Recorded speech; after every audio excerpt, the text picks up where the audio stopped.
Anne, and it's just me today to continue our adventure through the Fellowship of the Ring. Last time we made it to Bree.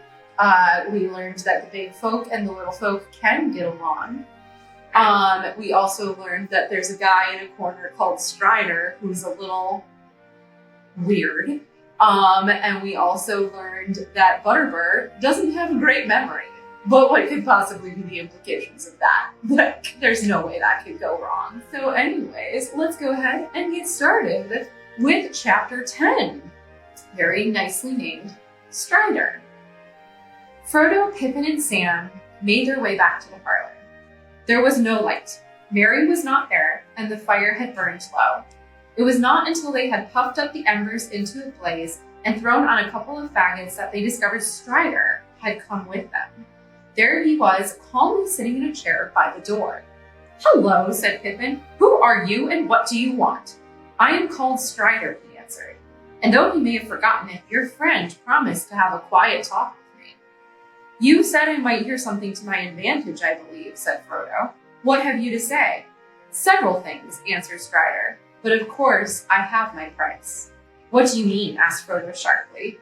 "Don't be alarmed. I mean just this. I will tell you what I know and give you some good advice, but I shall want a reward." "And what will that be, pray?" said Frodo. He suspected now that he had fallen in with a rascal, and he thought uncomfortably that he had brought only a little money with him. All of it would hardly satisfy a rogue, and he could not spare any of it. "No more than you could afford," answered Strider with a slow smile, as if he guessed Frodo's thoughts. "Just this, you must take me along with you until I wish to leave you." "Oh, indeed," replied Frodo, surprised but not much relieved. "Even if I wanted another companion, I should not agree to any such thing until I knew a great deal more about you and your business." "Excellent," exclaimed Strider, crossing his legs and sitting back comfortably. "You seem to be coming to your senses again, and that is all to the good. You have been much too careless so far. Very well, I will tell you what I know and leave the reward to you. You may be glad to grant it when you have heard me." "Go on then," said Frodo. "What do you know?"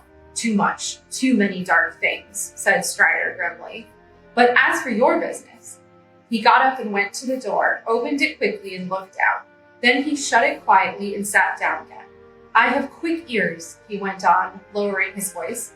"And though I cannot disappear, I have hunted many wild and wary things, and I can usually avoid being seen if I wish. Now, I was behind the hedge this evening on the road west of Bree when 4 hobbits came out of the downlands. I need not repeat all they said to old Bombadil or to one another, but one thing interested me.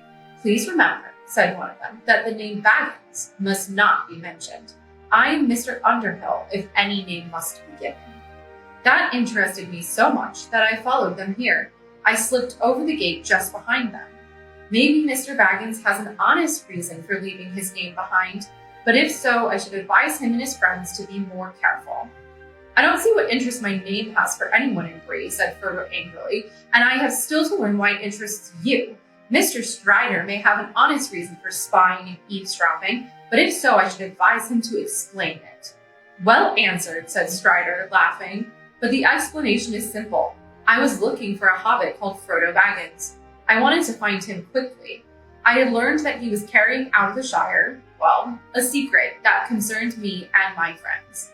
Now don't mistake me," he cried as Frodo rose from his seat and Sam jumped up with a scowl. "I shall take more care of the secret than you do, and care is needed." He leaned forward and looked at them. "Watch every shadow," he said in a low voice. "Black horsemen have passed through Bree. On Monday, one came down the greenway, they say, and another appeared later, coming up the greenway from the south." There was a silence. At last, Frodo spoke to Pippin and Sam.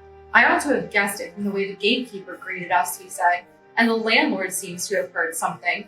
Why did he press us to join the company? And why on earth did we behave so foolishly? We ought to have stayed quiet in here."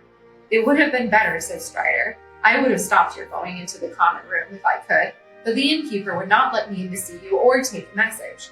"Do you think he..." began Frodo. "No, I don't think any harm of old Butterbur. Only he does not altogether like mysterious vagabonds of my sort." Frodo gave him a puzzled look.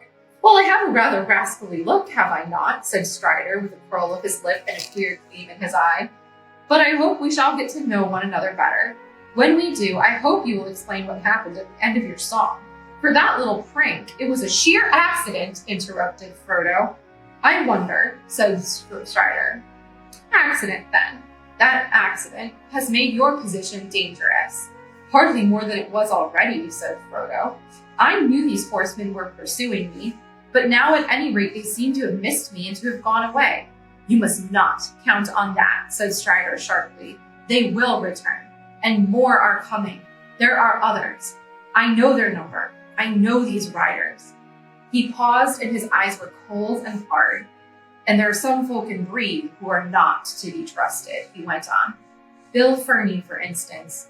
He has an evil name in the Bree land, and the queer folk call at his house. You must have noticed him among the company, a swarthy, sneering fellow. He was very close with one of the southern strangers, and they slipped out together just after your accident. Not all of those southerners mean well, and as for Ferny, he would sell anything to anybody or make mischief for amusement. What will Ferny sell, and what has my accident got to do with him, said Frodo, still determined not to understand Strider's hints. News of you, of course, answered Strider. An account of your performance would be very interesting to certain people. After that, they would hardly need to be told your real name. It seems to me only too likely that they will hear of it before this night is over. Is that enough? You can do as you like about my reward. Take me as a guide or not. But I may say that I know all the lands between the Shire and the Misty Mountains, for I have wandered over them for many years. I am older than I look. I might prove useful. You will have to leave the open road after tonight, for the horsemen will watch it night and day. You may escape from Bree and be allowed to go forward while the sun is up, but you won't go far. They will come on you in the wild, in some dark place where there is no help. Do you wish them to find you? They are terrible. The hobbits looked at him and saw with surprise that his face was drawn as if with pain, and his hands clenched the arms of his chair. The room was very quiet and still, and the light seemed to have grown dim. For a while he sat with unseeing eyes, as if walking in distant memory or listening to sounds in the night far away. There, he cried after a moment, drawing his hand across his brow. Perhaps I know more about these pursuers than you do. You fear them, but you do not fear them enough yet. Tomorrow you will have to escape if you can. Strider can take you by paths that are seldom trodden. Will you have him? There was a heavy silence. Frodo made no answer. His mind was confused with doubt and fear. Sam frowned and looked at his master, and at last he broke out, With your leave, Mr. Frodo, I'd say no. This Strider here, he warns me, says take care, and I say yes to that, and let's begin with him. He comes out of the wilds, and I never heard no good of such folk. He knows something, that's plain, and more than I like, but it's no reason why we should let him go leading us out into some dark place far from help, as he puts it. Pippin fidgeted and looked uncomfortable. Strider did not reply to Sam, but turned his keen eyes on Frodo. Frodo caught his glance and looked away. No, he said slowly, I don't agree. I think you are not really as you choose to look. You began to talk to me like the Bree folk, but your voice has changed. Still, Sam seems right in this. I don't see why you should warn us to take care, and yet ask us to take you on trust. Why the disguise? Who are you? What do you really know about my business? And how do you know it? The lesson in caution has been well learned, said Strider with a grim smile. But caution is one thing and wavering is another. You will never get to Rivendell now on your own, and to trust me is your only chance. You must make up your mind. I will answer some of your questions if that will help you to do so. But why should you believe my story if you do not trust me already? Still, here it is. At that moment there came a knock on the door.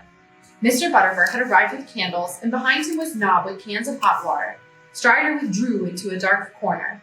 I've come to bid you good night, said the landlord, putting the candles on the table. Nob, take the water to the rooms. He came in and shut the door. It's like this, he began, hesitating and looking troubled. If I've done any harm, I'm sorry indeed. But one thing drives out another, as you'll admit, and I'm a busy man. But first one thing, then another this week have jogged my memory, as the saying goes, and not too late, I hope. You see, I was asked to look out for hobbits of the Shire, and for one by the name of Baggins in particular. And what has that got to do with me? Asked Frodo. Ah, you know best, said the landlord knowingly. I won't give you away. but I was told that this Baggins would be going by the name of Underhill, and I was given a description that fits you well enough, if I may say so." "Indeed, let's have it then," said Frodo, unwisely interrupting. "A stout little fellow with red cheeks," said Mr. Butterbur solemnly.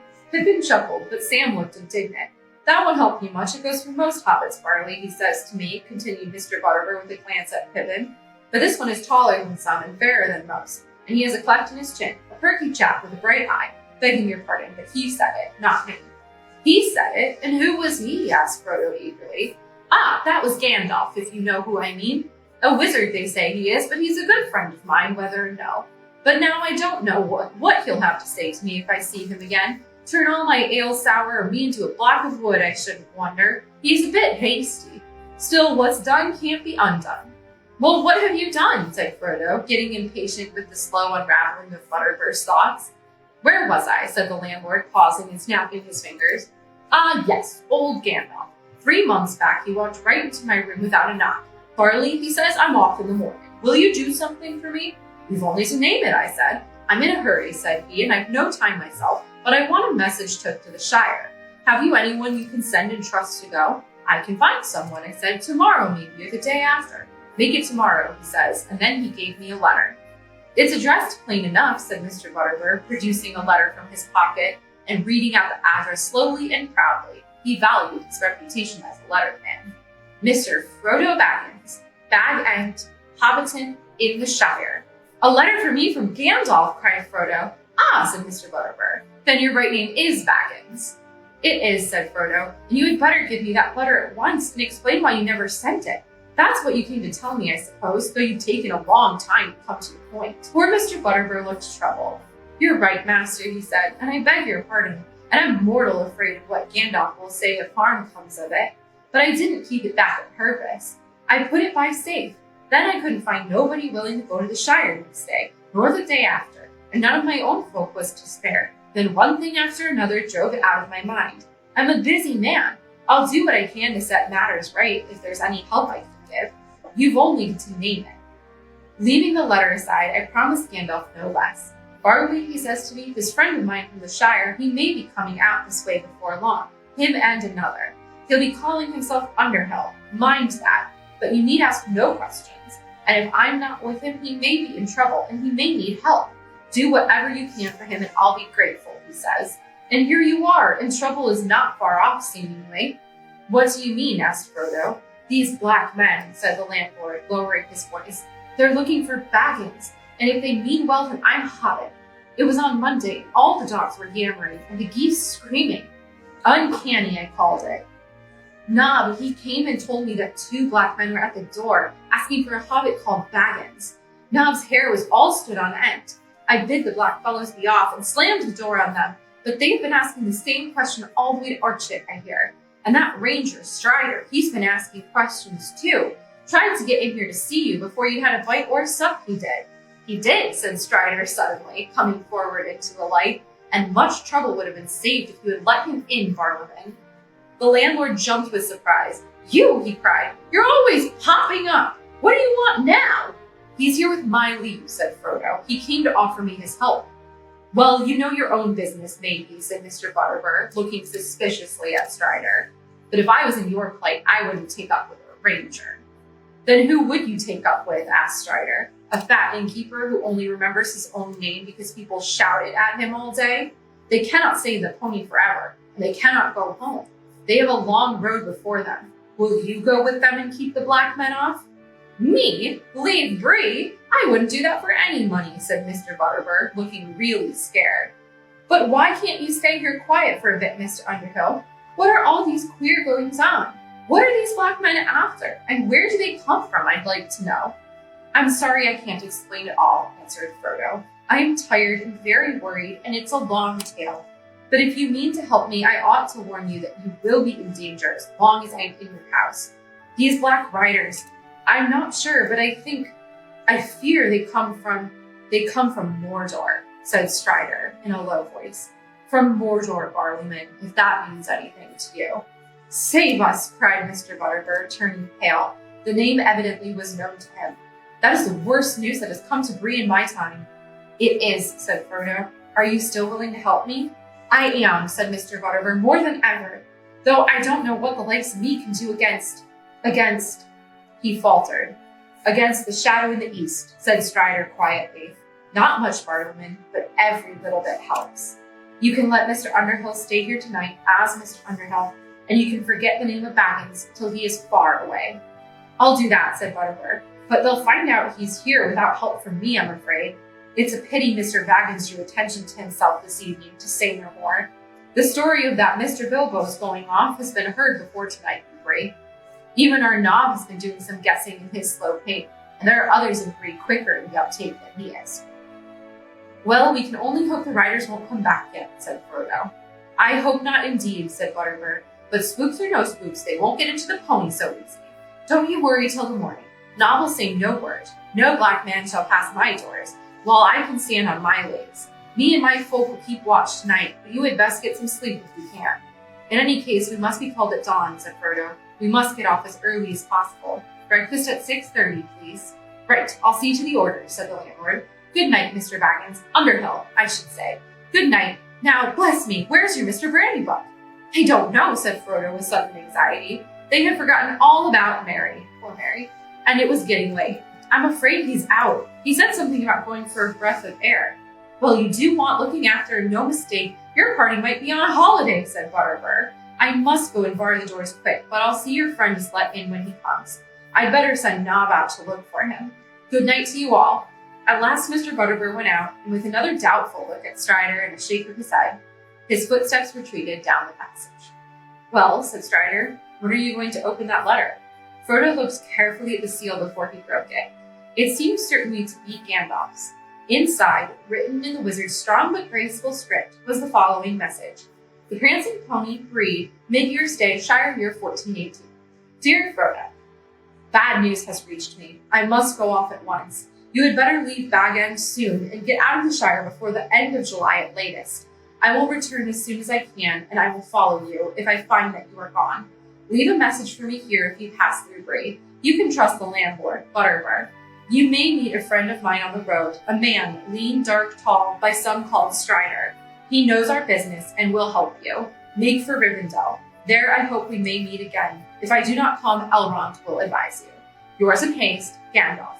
P.S. Do not use it again, not for any reason whatever. Do not travel by night. P.P.S. Make sure that it is the real Strider. There are many strange men on the roads. His true name is Aragorn. All that is gold does not glitter. Not all those who wander are lost. The old that is strong does not wither. Deep roots are not reached by the frost. From the ashes of fire shall be woken. A light from the shadows shall spring. Renewed shall be blade that was broken. The crownless again shall be king. P.P.P.S. I hope Butterbeer sends this promptly. A worthy man, but his memory is like the lumber room. Things wanted always buried. If he forgets, I shall roast him. Farewell. Frodo read the letter to himself and then passed it to Pippin and Sam. Really, old Butterbeer has made a mess of things, he said. He deserves roasting. If I had got this at once, we might all have been safe in Rivendell by now. But what can have happened to Gandalf? He writes as if he was going into great danger. He has been doing that for many years, said Strider. Frodo turned and looked at him thoughtfully, wondering about Gandalf's second postscript. Why didn't you tell me that you were Gandalf's friend at once, he asked. It would have saved time.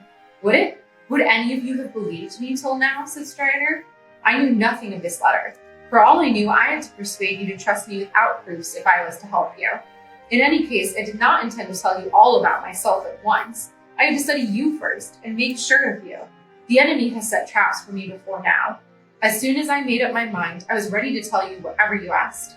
But I must admit, he added with a queer laugh, that I hoped you would take to me for my own sake. A hunted man sometimes wearies of distrust and longs for friendship, but there I believe my looks are against me.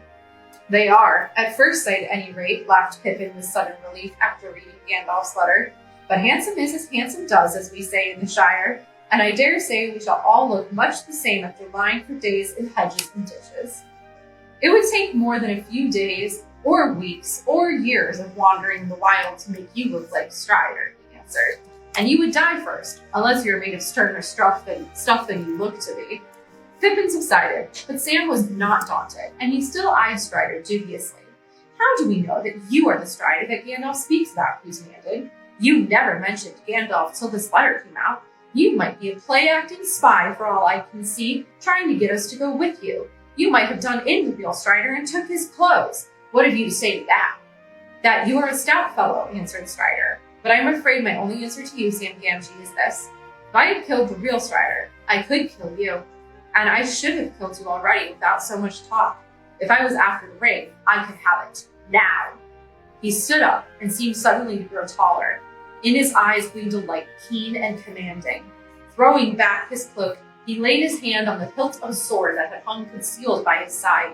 They did not dare to move. Sam sat wide-mouthed, staring at him dumbly. But I am the real Strider, fortunately, he said, looking down at them, with his face softened by a sudden smile. I am Aragorn, son of Arathorn, and if by life or death I can save you, I will.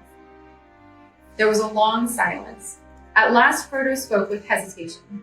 I believed that you were a friend before the letter came, he said. Or at least I wished to. You have frightened me several times tonight, but never in the way that servants of the enemy would, or so I imagine. I think one of his spies would, well, seem fairer and feel fouler, if you understand. I see, laughed Strider. I look foul and feel fair. Is that it? All that is gold does not glitter. Not all those who wander are lost. Did the verses apply to you then? Asked Frodo. I could not make out what they were about. But how did you know that they were in Gandalf's letter if you have never seen it?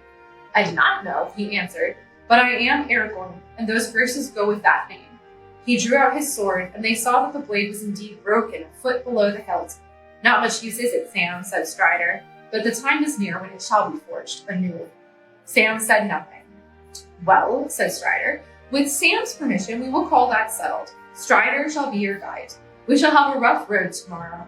Even if we are allowed to leave Bree unhindered, we can hardly hope now to leave it unnoticed. But I shall try to get lost as soon as possible. I know one or two ways out of Greenland other than the main road. If once we shake off the pursuit, I shall make for Weathertop. Weathertop, said Sam. What's that?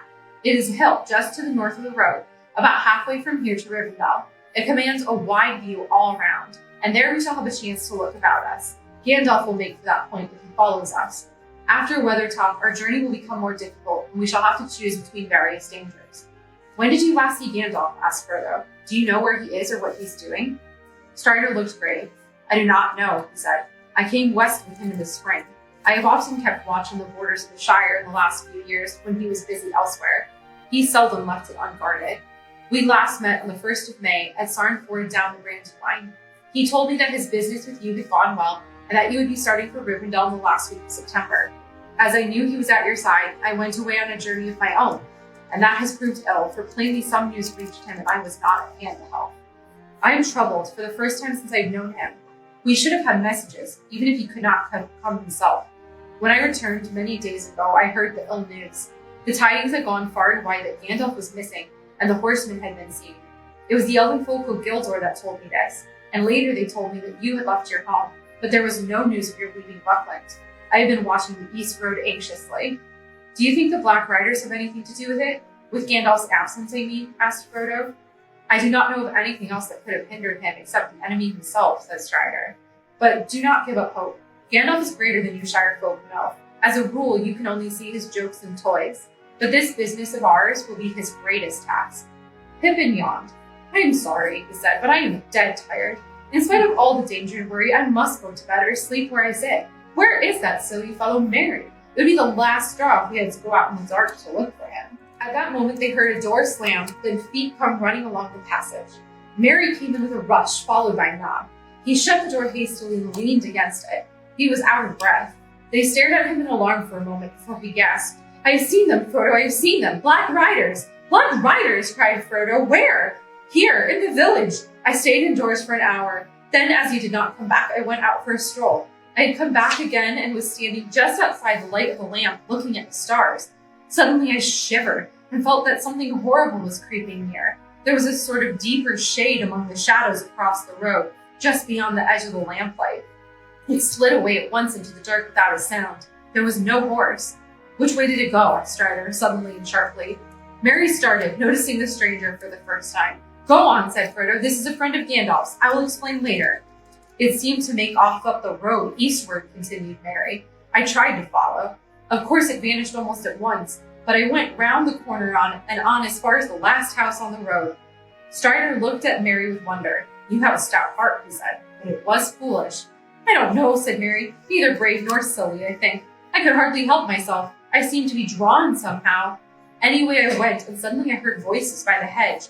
One was muttering, and the other was whispering, or hissing. I couldn't hear a word that was said.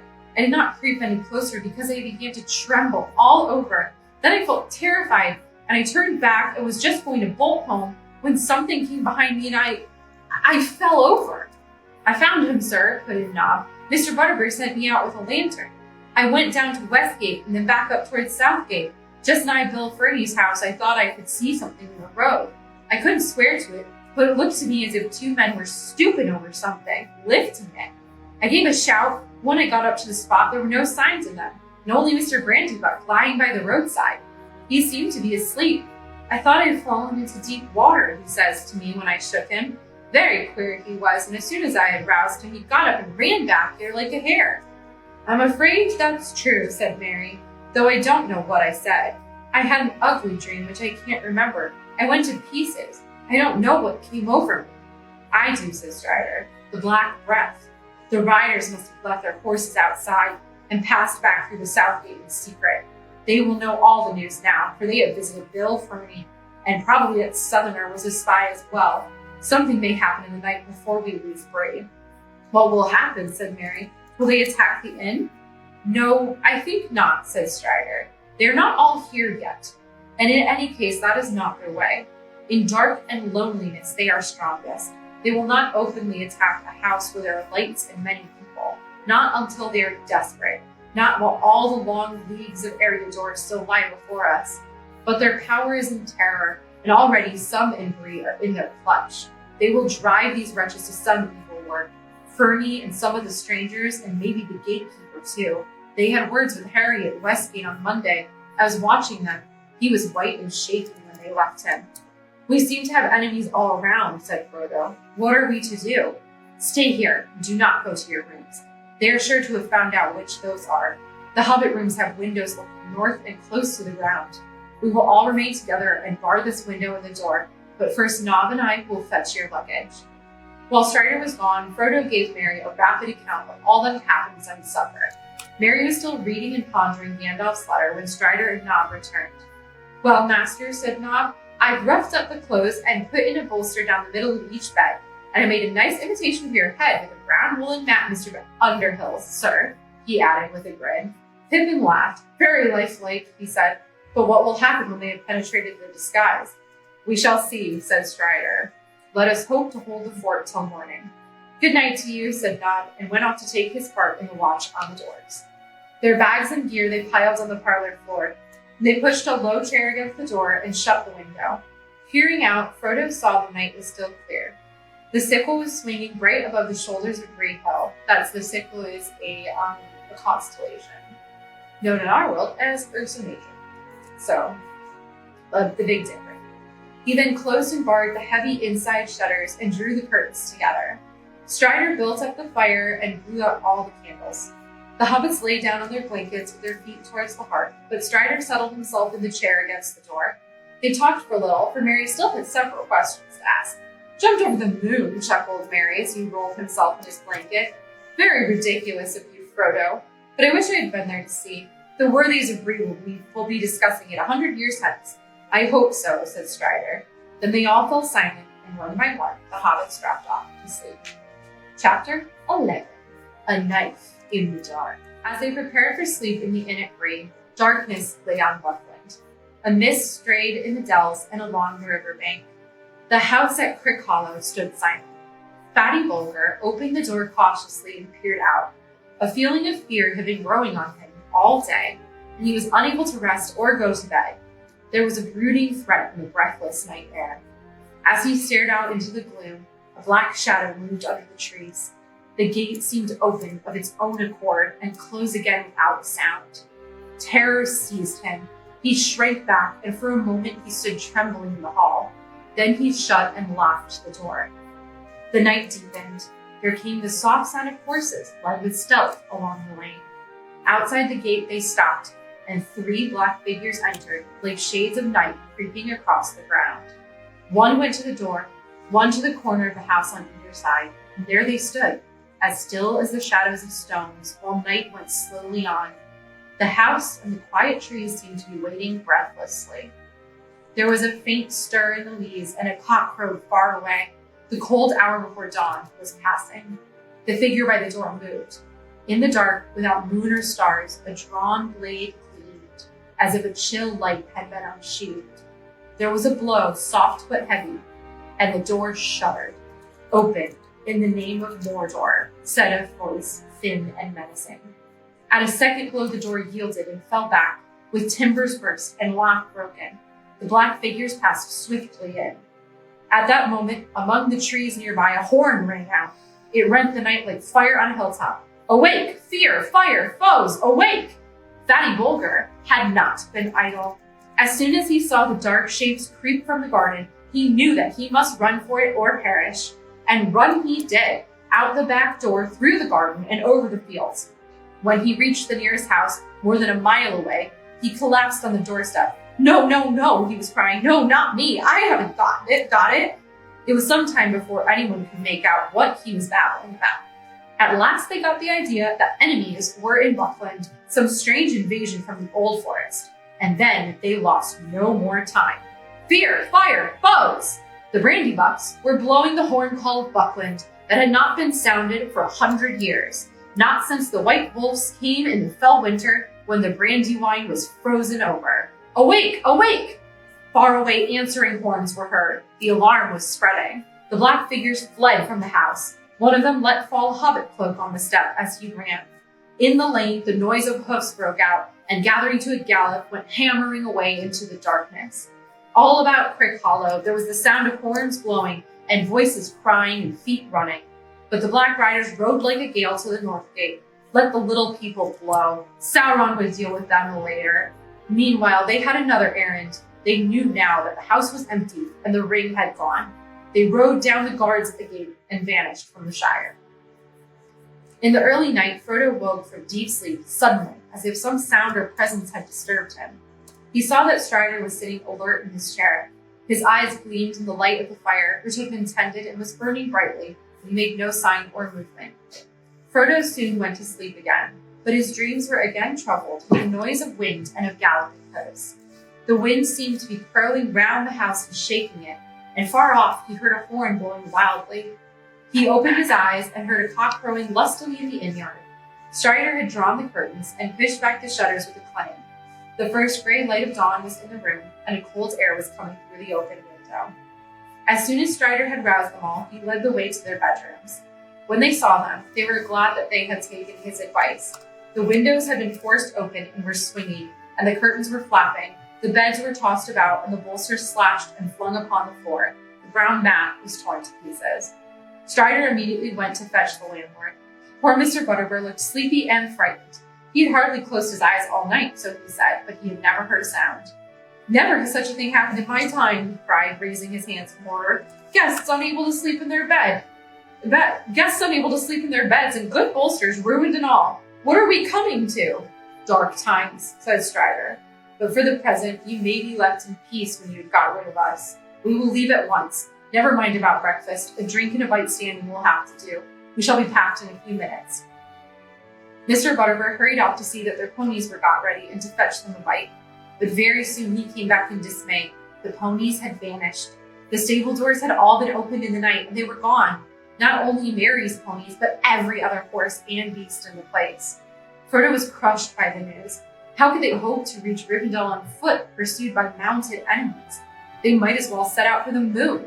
Strider sat silent for a while, looking at the hobbits, as if he was weighing up their strength and courage. "Ponies would not help us to escape Horsemen," he said at last, thoughtfully, as if he guessed what Frodo had in mind. "We should not go much slower on foot, not on the roads that I mean to take. I was going to walk in any case. It is the food and stores that trouble me. We cannot count on getting anything to eat between here and Rivendell, except what we take with us, and we ought to take plenty to spare, for we may be delayed or forced to go roundabout, far out of the direct way." How much are you prepared to carry on your backs? As much as we must, said Pippin with a sinking heart, but trying to show that he was tougher than he looked, or felt.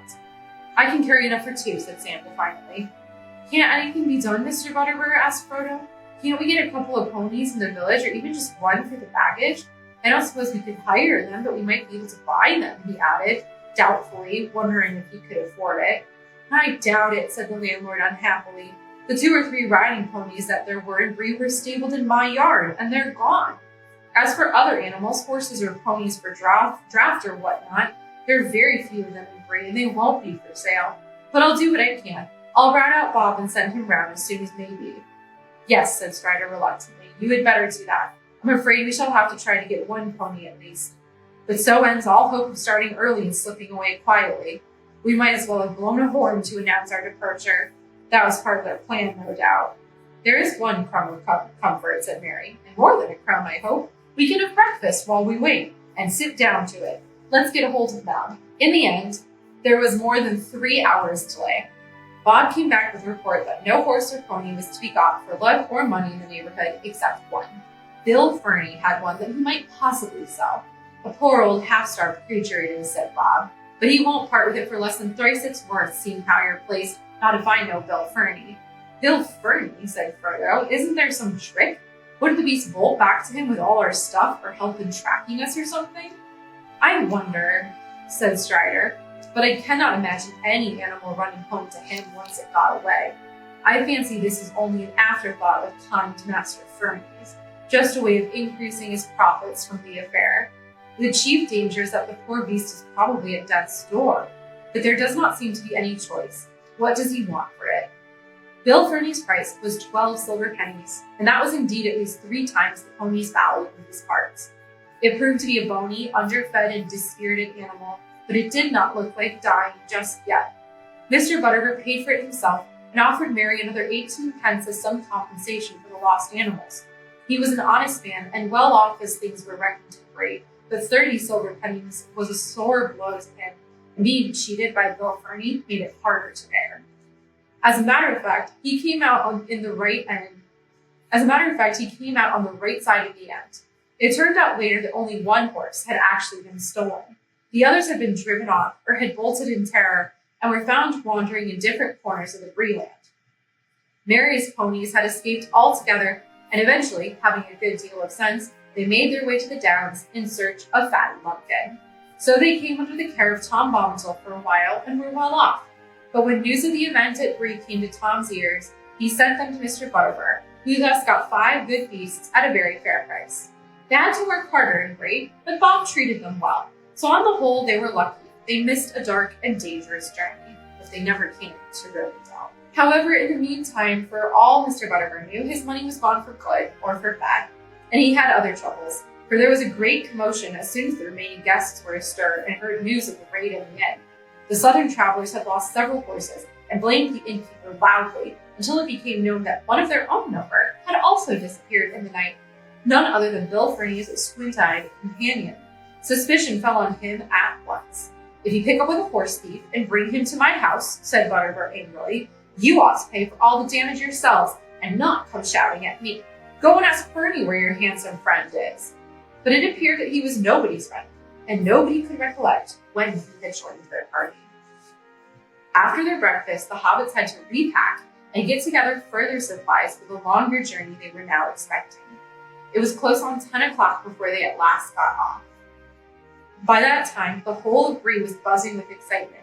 Frodo's vanishing trick, the appearance of the Black Horseman, the robbing of the stables, and not least the news that Strider the Ranger had joined the mysterious hobbits, made such a tale as would last for many uneventful years. Most of the inhabitants of Bree and Stadel, and many even from Combe and Archet, were crowded in the road to see the travelers start.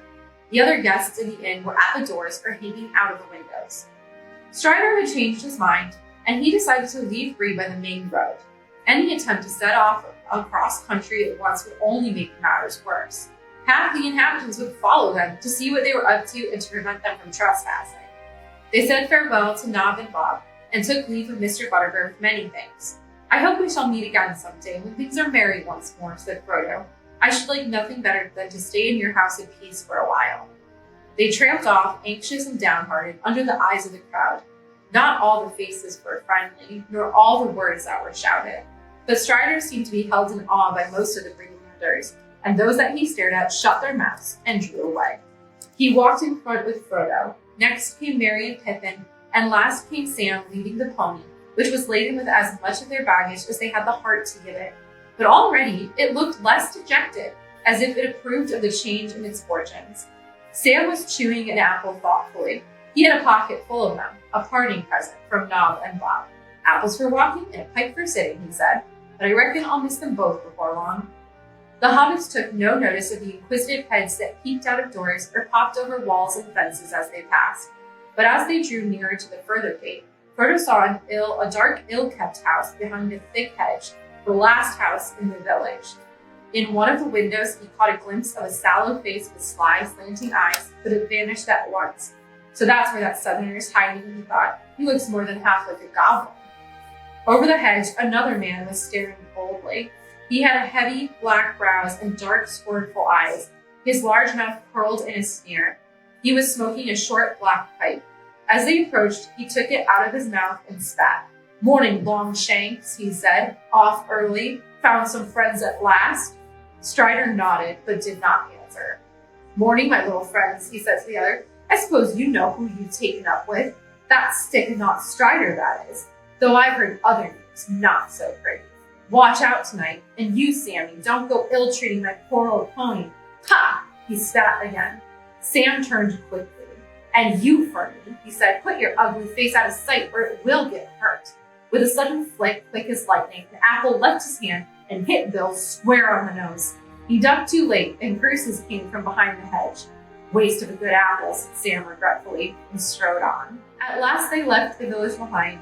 The escort of children and stragglers that had followed them got tired and turned back at the south gate. Passing through, they kept on along the road for some miles. It bent to the left, curving back into its eastward line as it rounded the feet of Bree Hill, and then it began to run swiftly downwards into wooded country. To their left, they could see some of the houses and hobbit holes of Staddle on the gentler southeastern slopes of the hill. Down in a deep hollow away north of the road, there were wisps of rising smoke that showed where Coombe lay. Archit was hidden in the trees beyond. After the road had run down some way and had left Bree Hill standing tall and brown behind, they came on a narrow track that led off towards the north. "This is where we leave the open and take to cover," said Strider. "Not a shortcut, I hope," said Pippin. "Our last shortcut through woods nearly ended in disaster." "Ah, but you have not got me with you then," laughed Strider. "My cuts, short or long, don't go wrong." He took a look up and down the road. No one was in sight, and he led the way quickly down towards the wooded valley. His plan, as far as they could understand it without knowing the country, was to go towards Archit at first, but to bear right and pass it on the east, and then to steer as straight as he could over the wildlands to Weathertop Hill.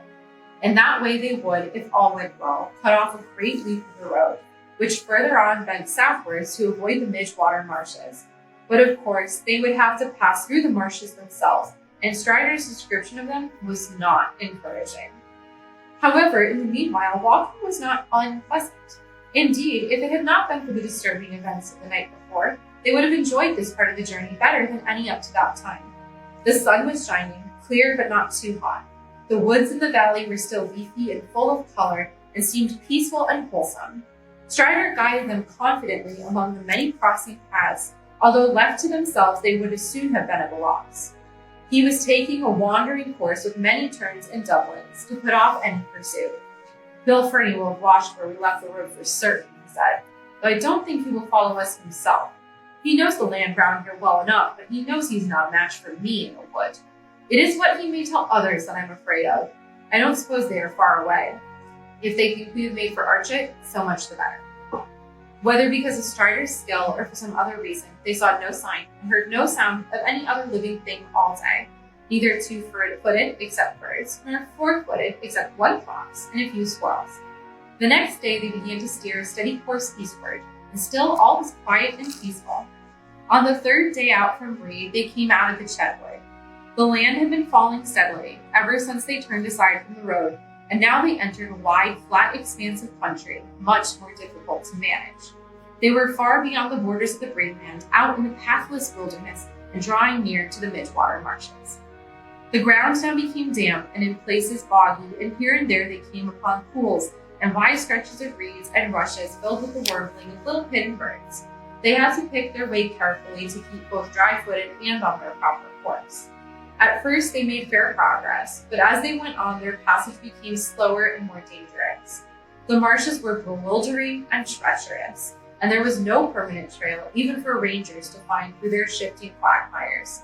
The flies began to torment them, and the air was full of clouds of tiny midges that crept up their sleeves and breeches and into their hair. "I'm being eaten alive!" cried Pippin. "Midgewater? There are more midges than water! What do they live on when they can't get hobbit?" asked Sam, scratching his neck. They spent a miserable day in this lonely and unpleasant country. Their camping place was damp, cold, and uncomfortable, and the biting insects would not let them sleep. There was also abominable creatures haunting the reeds and tussocks that from the sound of them were evil relatives of the cricket. There were thousands of them, and they all squeaked all around, "Neek, reek, neek," unceasingly all night, until the hobbits were nearly frantic. The next day, the 4th, was little better, and the night almost as comfortless. Though the Knickerbrinkers, as Sam called them, had been left behind, the midges still pursued them. As Frodo lay, tired but unable to close his eyes, it seemed to him that far away there came a light in the eastern sky. It flashed and faded many times. It was not the dawn, for that was still some hours off. "What is that light?" he said to Strider, who had risen and was standing, gazing ahead into the night. "I do not know," Strider answered. "It is too distant to make out. It is like lightning that leaps up from the hilltops." Frodo lay down again, but for a long while he could still see the white flashes, and against them the tall, dark figure of Strider standing silent and watchful. At last he passed into an uneasy sleep. They had not gone far on the 5th day when they left the last straggling pools and reed beds of the marshes behind them. The land before them began steadily to rise again. Away in the distance, eastward, they could now see a line of hills. The highest of them was at the right of the line and a little separated from the others. It had a conical top slightly flattened at the summit. "That is Weathertop," said Strider. "The old road, which we have left far away on our right, runs to the south of it and passes not far from its foot. We might reach it by noon tomorrow if we go straight towards it. I suppose we had better do so." "What do you mean?" asked Frodo. "I mean, when we do get there, it is not certain what we shall find. It is close to the road." "But surely we were hoping to find Gandalf there." "Yes, but the hope is faint. If he comes this way at all, he may not pass through Bree, and so he may not know what we are doing. And anyway, unless by luck we arrive almost together, we shall miss one another. It will not be safe for him or for us to wait there long.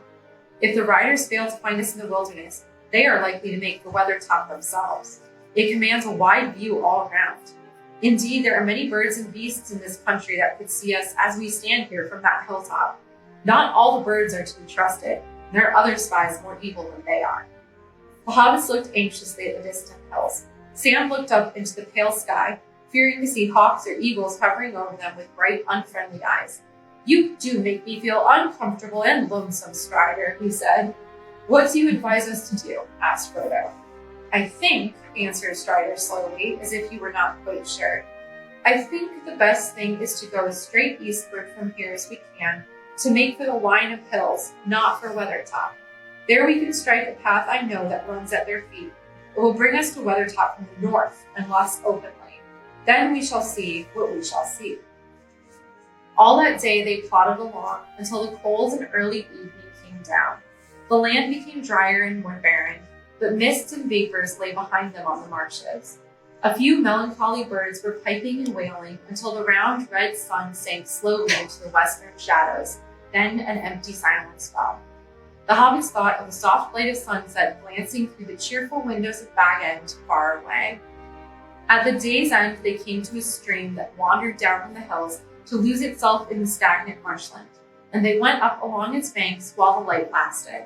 It was already night when at last they halted and made their camp under some stunted alder trees by the shores of the stream. Ahead there loomed now against the dusty sky the bleak and treeless backs of the hills.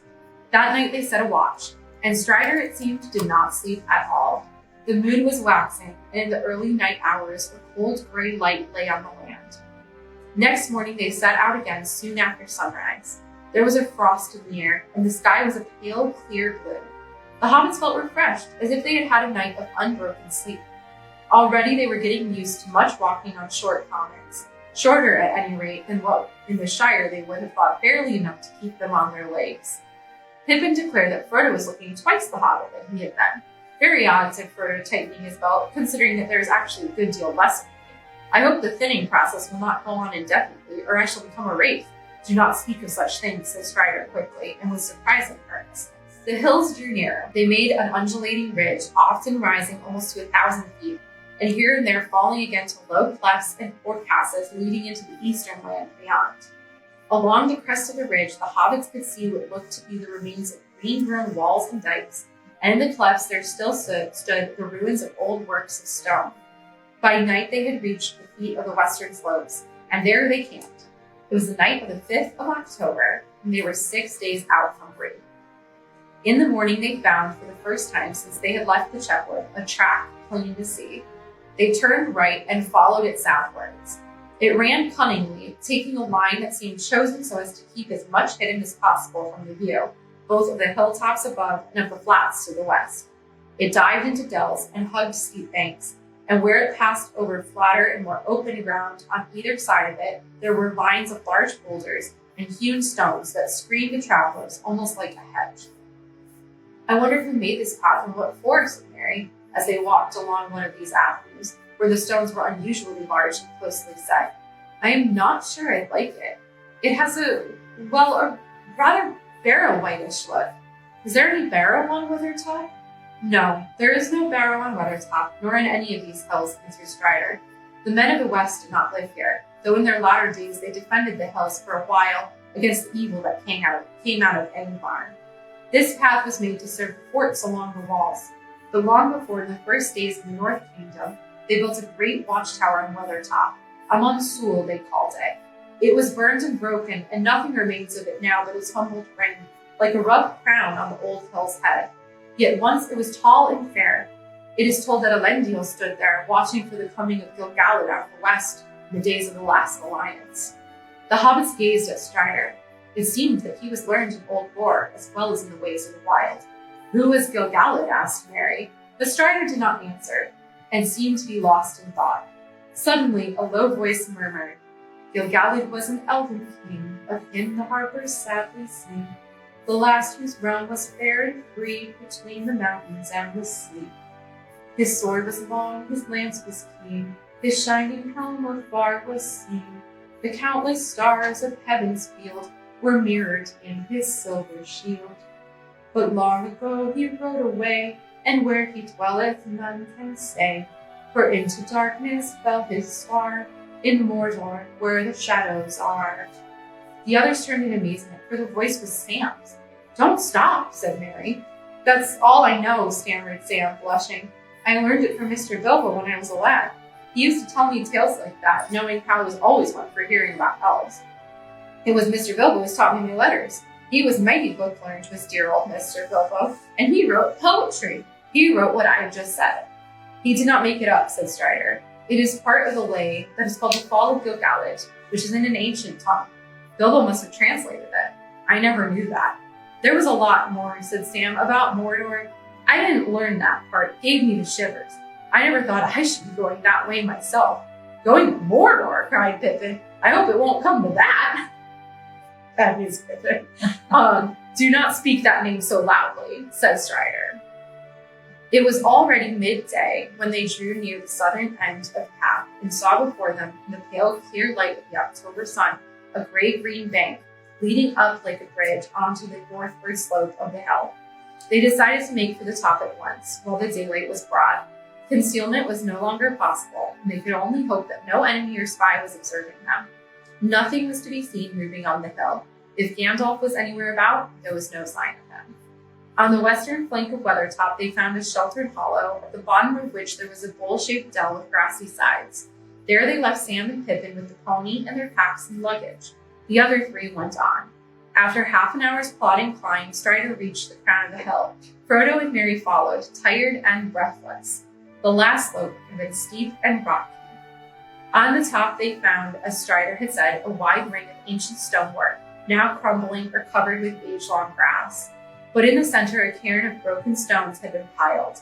They were blackened as if with fire. About them the turf was burned to the roots, and all within the ring the grass was scorched and shriveled, as if flames had swept the hilltop. There was no sign of any living thing.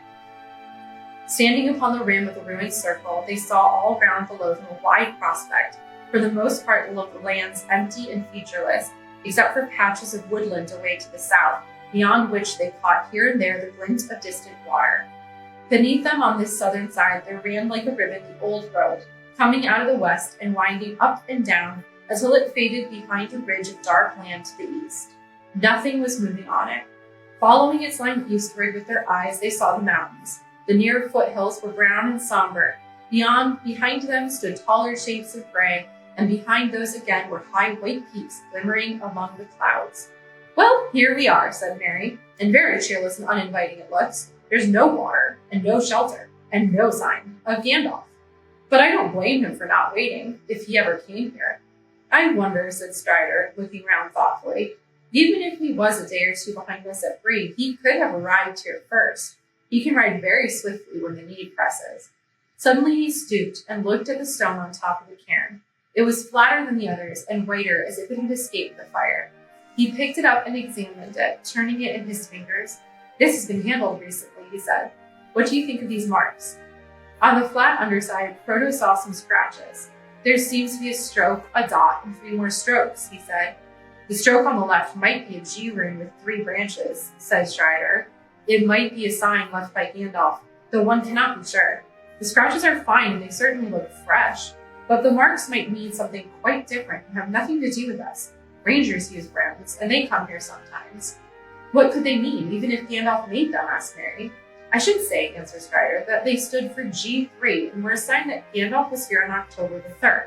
That is 3 days ago now. It would also show that he was in a hurry and danger was at hand, so that he had no time or did not dare to write anything longer or plainer. If that is so, we must be wary." "I wish we could feel sure he had made the marks, whatever they may mean," said Frodo. "It would be a great comfort to know that he was on the way, in front of us or behind us." "Perhaps," said Strider. "For myself, I believe that he was here and was in danger. There have been scorching flames here, and now the light that we saw 3 nights ago in the eastern sky comes back to my mind. I guess that he was attacked on this hilltop, but with what result I cannot tell. He is here no longer, and we must now look after ourselves and make our own way to Rivendell as best we can." "How far is Rivendell?" asked Merry, gazing round eagerly. The world looked wild and wide from Leathertop. "I don't know if the road has ever been measured in miles beyond the Forsaken Inn, a day's journey east of Bree," answered Strider. "Some say it is so far, and some say otherwise. It is a strange road, and folk are glad to reach their journey's end, whether the time is long or short. But I know how long it would take me on my own feet, with fair weather and no ill fortune. 12 days from here to the Ford Bruinen, where the road crosses the Loudwater that runs out of Rivendell. We have at least a fortnight's journey before us, for I do not think we shall be able to use the road." "A fortnight," said Frodo. "A lot may happen in that time." "It may," said Strider. They stood for a while silent on the hilltop, near to its southern edge. In that lonely place, Frodo for the first time fully realized his homelessness and danger. He wished bitterly that his fortune had left him in the quiet and beloved Shire. He stared down at the hateful road leading back westward to his home. Suddenly, he was aware that 2 black specks were moving slowly along it, going westward. And looking again, he saw that 3 others were creeping eastward to meet them. He gave a cry and clutched Strider's arm. "Look," he said, pointing downwards. At once Strider flung himself on the ground beside the ruined circle, pulling Frodo down beside him. Merry threw himself alongside. "What is it?" he whispered. "I do not know, but I fear the worst," answered Strider. Slowly they crawled up to the edge of the ring again and peered through a cleft between 2 jagged stones. The light was no longer bright, for the clear morning had faded, and clouds creeping out of the east had now overtaken the sun as it began to go down. They could all see the black specks, but neither Frodo nor Merry could make out their shapes for certain. Yet something told them that there, far below, were black riders assembling on the road beyond the foot of the hill. Yes, said Strider, whose keener sight left him no doubt. The enemy is here. Hastily they crept away and slipped down the north side of the hill to find their companions. And that is where we will pick up next time. So thank you so much for joining me. Be sure to like and subscribe to hear more of our fun content. Once again, I'm Anne. And have a great rest of your day. Bye!